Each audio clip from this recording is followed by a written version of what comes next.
Tere hommikust, armsad õed ja vennad Kristuses. Soovin teile kõigile ilusat hingamise päeva ja praegu eriliselt ka ilusat pühadaja jätkumist. Mul on hea meel selle eesõiguse üle täna hommikul koos teiega Jumala sõna avada ja selle üle mõtiskleda, aga enne veel, kui selle juurde läheme, siis ma palun, et me võiksime hetkeks langetada oma pea ja paluda taevas Isa ligiolu. Meie armas taevane Isa, sinu sõna on elav sõna. Ja meie ühine palve täna hommikul on, et see võiks saada ka elavaks meie jaoks siin ja praegu. Õpeta meid, juhata meid, anna meile lootust ja õiget suunda oma sõna kaudu ka praegu. See on meie ühine palve Jeesuse Kristuse nimel. Aamen. Täna hommikuseks piiblitekstiks olen valinud salmid Markuse evangeeliumi 10. peatükist ja need on salmid 28–30. Markuse evangeelium peatükk 10, salmid 28–30. Peetrus hakkas talle rääkima. Vaata, meie oleme jätnud kõik maha ja järgnenud sulle. Jeesus lausus, tõesti ma ütlen teile, ei ole kedagi, kes on maha jätnud maja või vennad või õed või ema või isa või lapsed või põllud minu pärast ja evangeeliumi pärast, ega saaks vastu nüüd, sel samal ajal 100 võrra maju ja vendi ja õdesid ja emasid ja lapsi ja põlde tagakiusamise kestelgi ning tuleval ajastul igavest elu. Te ei saa oodata, et ma loeksin seda teksti ilma, et ma natukene oma kulme kergitaksin. Ausalt öeldes, kui ma seda piibli kirja kohta loen, siis ma kergitan mõlemad oma kulmud, ütleme nii, et päris lakke. Kas tõesti? Kuulakem seda veel kord. Jeesus ütleb, ma ütlen teile, ei ole kedagi, kes on maha jätnud maja või vennad või õed või ema või isa või lapsed või põllud minu pärast ja evangeeliumi pärast, ega saaks vastu nüüd, sel samal ajal, 100 võrra. Maju ja vendi ja õdesid ja emasid ja lapsi ja põlde tagakiusamise kestelgi. Kas tõesti? Kas keegi teist on kunagi tajunud selle tõotuse täitumist oma elus?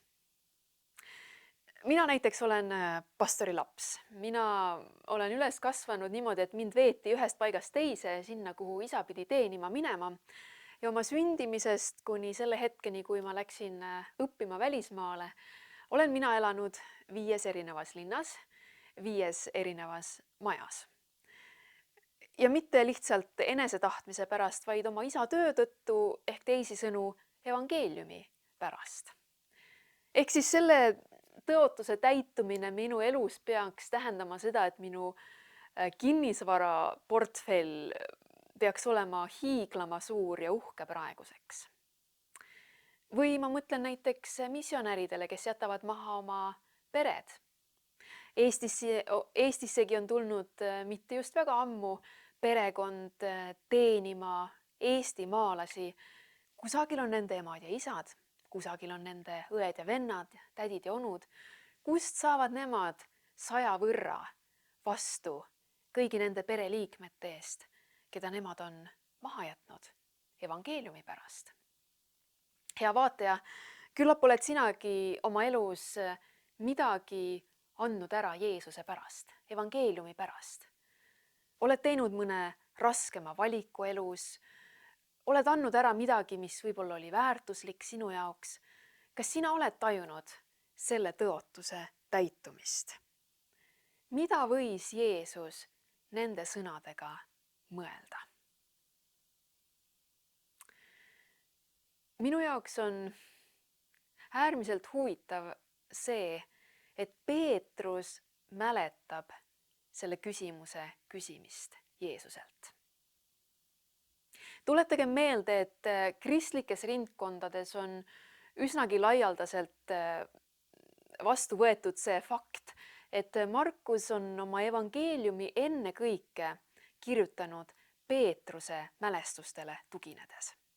Ehk siis see oli Peetrus, kes enne oma surma jutustas kõik need erilised jutustused Markusele, kes need siis hiljem oma evangeeliumisse üles kirjutas. Ja ta mäletab võib-olla 15-20 aastat pärast seda, kui see sündmus, pärast seda, kui see vestlus oli toimunud, ta mäletab endiselt, et ta küsis midagi sellist Jeesuse käest. Ja teisest küljest ta mäletab Jeesuse vastust tema küsimusele või tema tõdemusele kõige mahajätmise kohta. Minu jaoks on see äärmiselt huvitav, et Peetrusel on nii selge mälestus sellest vestlusest ja ma mõtlen, mida võis Peetrus ise sellest Jeesuse tõotusest arvata. Kui tema vaatas tagasi oma elule enne oma surma, kui tema vaatas tagasi oma missionäri elule, sellele, kuidas ta käis ühest paigast teise ja kuulutus ja ristis ja õpetas ja parandas, siis mida tema arvas selle tõotuse täitumisest? Ja mitte üksnes tema, tuletage meelde, et 1. Korintuse 9. peatüki 5. salmi vihje järgi on väga tõenäoline, et tema abikaasa reisis temaga koos ja elas täpselt samamoodi missionäri elu. Mida proua Peetrus sellest tõotusest võis arvata? Mida sai tema kõigi nende äraandmiste vastu? Me ei tea ju päris täpselt, mis sai nende kodust Galilea järve kaldal. Võib-olla oli see neil alles, võib-olla nad said sinna aeg-ajalt tulla, seal peatuda, seal puhata. Aga võib-olla nad olid oma majapidamise ja selle väikese kalakasvatuse üle andnud mõnele tuttavale või lähedasele sugulasele. Nii et nad olid alati ühest kohast teise liikumas. Nad olid alati liikvel, jutlustades, ristides ja õpetades. Seega ühelt poolt mulle tundub, et Peetrusel ja tema abikaasal justkui ei olnud mitte midagi. Nad justkui ei saanud oma vaeva eest midagi vastu. Aga teisest küljest alati ju päriselt oli keegi, kes neid nende missionireisidel vastu võttis. Alati oli mõni usuõde või usuvend, kes tegi lahti oma kodu ukse nende eest, kes pani maha neile eraldi mati neile magamiseks, kes keetis neile hommikul putru. Ja võib-olla Peetrus ja tema proua ühel päeval tagasi vaadates oma elule, oma tööle, oma teenimisele, tõepoolest tajusid, et mingil moel olid need Jeesuse sõnad, see Jeesuse tõotus nendegi elus tõeks saanud. Aga et Jeesus ei olnud neile päriselt lubanud suuri kinnisvaraportfelle või tohutut maist rikkust, vaid et tema tõotus oli täitunud koguduses, kristlikus kogukonnas ja selle kogukonna inimeste lahkuses, külalislahkuses. Kas võib olla, et need 100 tõotatud ema ja isa ja õde ja venda olidki need inimesed, kes võtsid neid vastu oma kodus ja olid mingisugusel hetkel nende jaoks, nende perekonnaks? Kas võib olla, et need 100 maja, mida on tõotatud sellest piibli tekstis, on need 100 paika, kus Peetrus oma abikaasaga oma missionielus peatus? Et mingil moel nende inimeste kodu Jeesuse tõotuse kaudu oligi saanud päriselt nende koduks.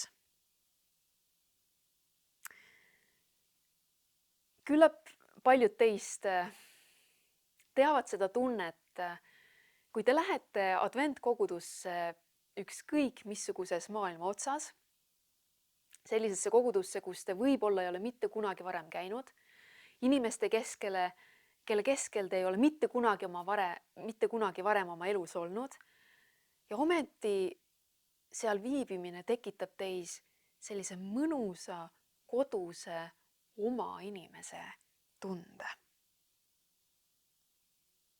Võib-olla te teate seda kodutunnet viibides õdede ja vendade keskel, ükskõik kus.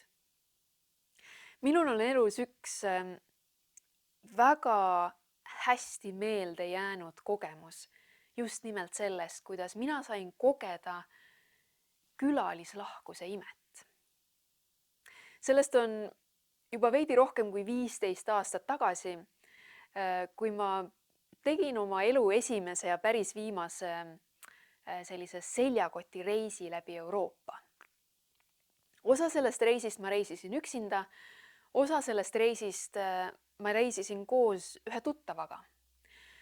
Sellel reisil oli väga toredaid hetki, oli raskeid hetki, aga mis mulle kõige rohkem võib-olla närvidele käis või minu jaoks kõige raskem oli see, et neil hetkedel, kui me olime selle tuttavaga üheskoos reisimas,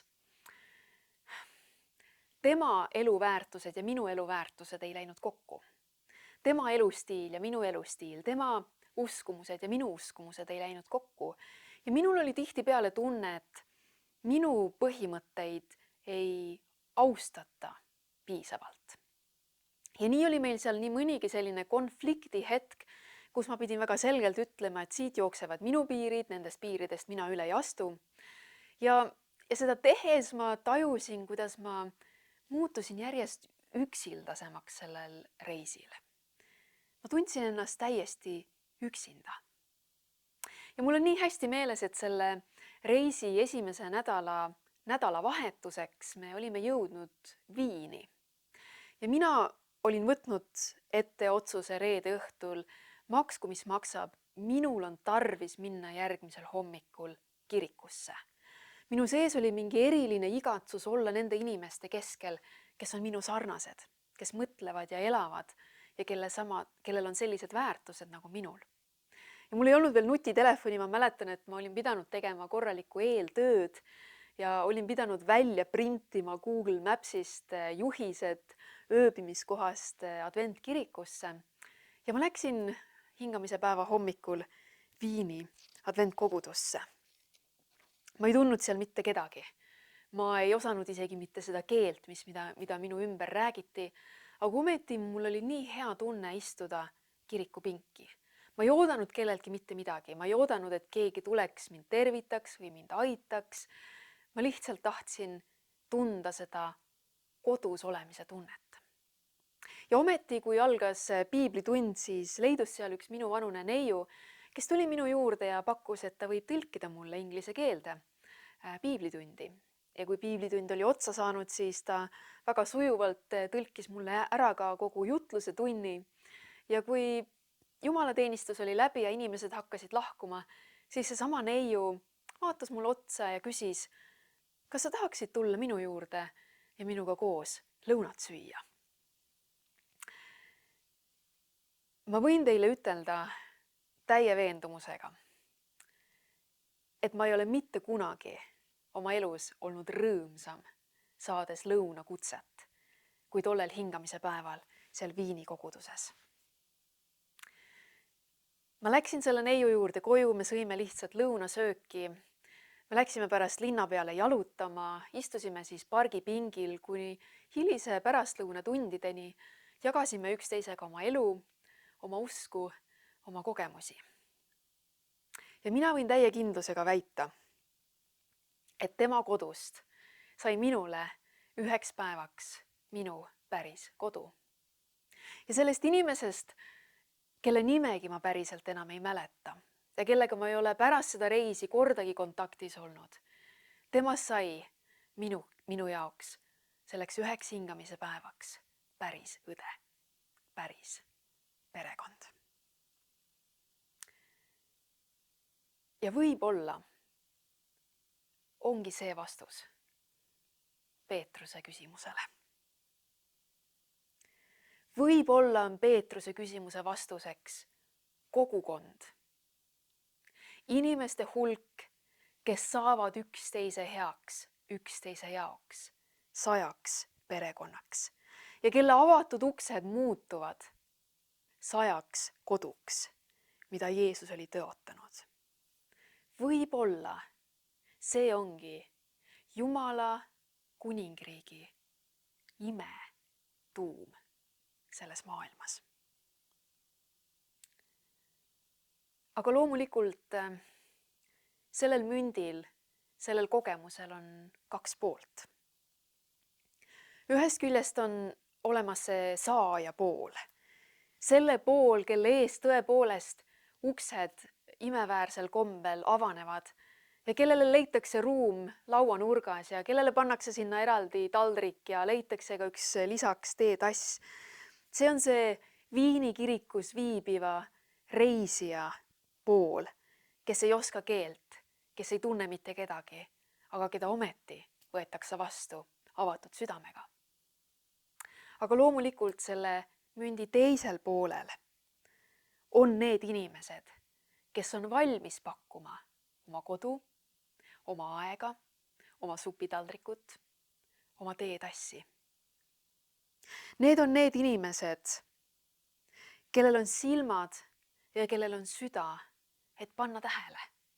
Panna tähele seda reisijat, panna tähele üksikut koguduse külastajat, panna tähele kodust kaugel olevat usklikku, panna tähele koguduse liiget, kes ei ole juba 10 aastat kiriku uksest sisse astunud. Ja ma mõtlen, mis siis? Mis siis, kui külalislahkuse põhimõte ongi Jumala riigi imekeskmes? Mis siis, kui külalislahkuse and on see võti, mis avab kõik need Jeesuse tõotatud õnnistused selles tekstis? Ma pean teile midagi tunnistama. Minul ei ole mitte kunagi olnud külalislahkuse andi. Minu jaoks ei tule see lihtsalt või loomulikult inimesi enda koju külla kutsuda.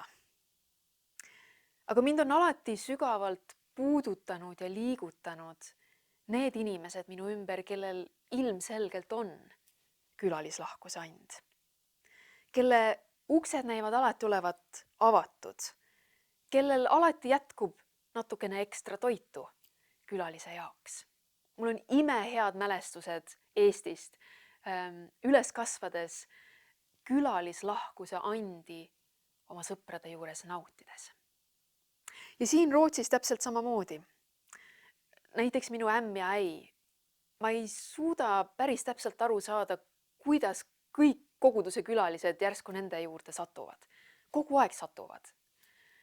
Ma ei suuda mõista, kuidas nemad saavad käia ringi nii lahtiste silmadega. Ja ometi nad seda teevad. Minu jaoks on see alati olnud raske.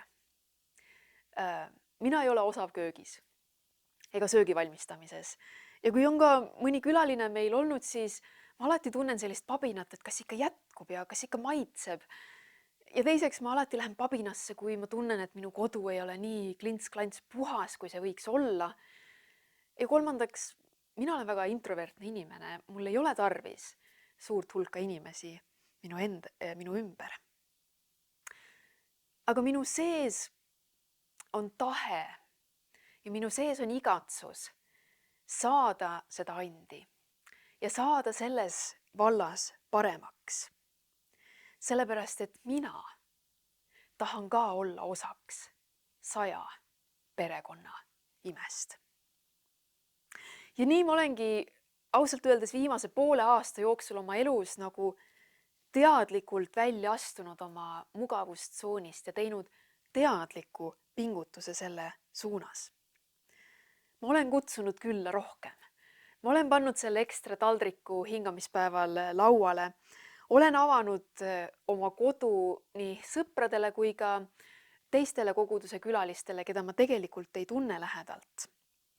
Ja ma olen pannud ka enda nime kirja, lasknud selle kirja panna sellisesse külalislahkuse listi või hingamispäeva lõunalisti, mis on meie koguduses tehtud, niimoodi, et igal hingamise päeval oleks üks perekond, kes oleks ekstra valmis kutsuma endale külalisi. Ehk siis alati oleks keegi, kes oleks natukene rohkem valmistanud toitu. Alati oleks keegi, kes läheb kirikusse selle teadmise ja nende silmadega, et seal mõnda külalist nähes ta kutsub selle inimese või need inimesed endale külla. Ja kui ma üldse nüüd aasta lõpus tahan, et ma võiksin iseendale midagi uue aasta alguses lubada, siis ma tahaksin, et see oleks lubadus kõndida edasi külalislahkuse teele. Et see oleks lubadus veel enam saada osaks 100 perekonna tõotusest. Kuidas on lugu sinuga, hea sõber, hea vaataja? Ma ei tea, missuguseid lubadusi sina tahaksid endale anda uue aasta alguses. Mis on need valdkonnad sinu elus, kus sa tunned, et oleks vaja ühte uut algust või üht head otsust? Aga võib-olla tunned sinagi südames sellele piiblitekstile tuginedes seda Jumala vaikset kutset avada rohkem oma koduust. Ehk tahaksid sina saada uuel aastal rohkem osaks 100 perekonna imest. Ehk on ka sinu köögilaua taga natukene ekstra ruumi. Üks ekstra teetass sinu kapis, natukene ekstra ruumi sinu elutoa diivani peale. Ja võib-olla kutsub Jumal sindki nüüd Jumala riigi laiendajaks külalislahkuse Anni kaudu. See tegelikult on nii lihtne ja väike asi. Ja samas, olles olnud selle mündi teisel poolel, ma tean, et mõnel hetkel ja mõne inimese jaoks võib see lihtne küllakutse olla väärt tohutult palju. Nii et kui me püüame ka uuel aastal teha oma kodudes ja oma südames rohkem ruumi Jumalale ja teistele inimestele, siis ma tahaksin, et me kõik paneksime tähele ja tuletaksime meelde veel kord Jeesuse imelist tõotust. Tõesti, ma ütlen teile, ei ole kedagi, kes on maha jätnud maja või vennad või õed või ema või isa või lapsed või põllud minu pärast ja evangeeliumi pärast, ega saaks vastu nüüd sel samal ajal 100 võrra maju ja vendi ja õdesid ja emasid ja lapsi ja põlde tagakiusamise kestelgi ning tuleval ajastul igavest elu. Olge väga õnnistatud, head uut aastat!